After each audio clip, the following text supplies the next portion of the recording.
खिलौने हर एक बच्चे के चेहरे पे खुशी ला देते हैं और सिर्फ बच्चे नहीं, जब बड़े भी उन खिलौनों को देखते हैं तो कहीं ना कहीं अपना बचपन याद कर बैठते हैं। इंडिया का टॉय मार्केट 10,000 करोड़ का है, लेकिन इस मार्केट में इंडिया मैन्युफैक्चर्ड टॉयज सिर्फ 15 से 20% का शेयर ही होल्ड करते हैं और बाकी सारा मेजरली चाइना से इंपोर्ट होता है। चाइना पूरे वर्ल्ड के 75% टॉयज प्रोड्यूस करता है।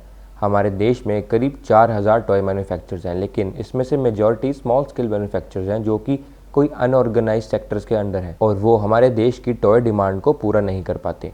और यही रीज़न है कि इंडियन टॉय मार्केट मेजॉरली चाइना पर डिपेंडेंट है। काफ़ी लोग जो हैं वो कहते हैं कि यार चाइना से खिलौने आने में क्या दिक्कत है, इससे तो हमारे छोटे दुकानदारों की दुकानें चलती हैं, है ना, तो फिर इसके अंदर पॉलिटिक्स हम क्यों घुसेड़ते हैं।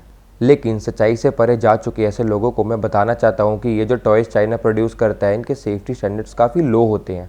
इनमें छोटे बच्चों को बहुत खतरा होता है। फॉर एग्जांपल, काफ़ी चाइना में टॉयज़ पर लेड की कोटिंग होती है और छोटे बच्चे हैं, टॉयज़ को माउथ में तो पाएंगे ही, जो उनकी हेल्थ के लिए बहुत डेंजरस है।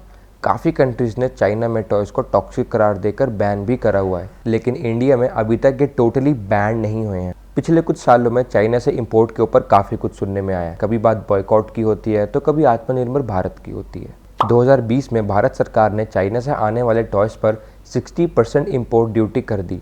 फेब 2021 में इंडिया में एक टॉय फेयर भी हुआ था जिससे कि इंडिया में टॉयज़ को बढ़ावा दिया गया।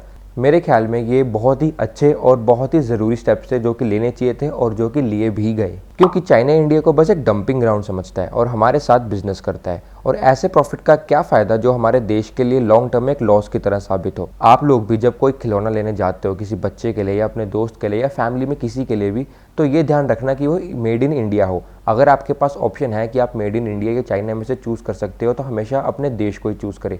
मैं मानता हूँ कि आजकल अभी हमारे देश के अंदर या कि थोड़ी क्वालिटी अच्छी नहीं मिलती है, लेकिन वो तभी बेटर बनेगी जब हम अपने देश के अंदर इन्वेस्ट करेंगे, जब हम अपने देश के बनाए हुए मैन्युफैक्चर्ड खिलौने खरीदेंगे, उस मार्केट में पैसा जाएगा, उन लोगों के मैन्युफैक्चरर्स के बाद पैसा आएगा और फिर वो एक अच्छी क्वालिटी प्रोड्यूस कर सकेंगे।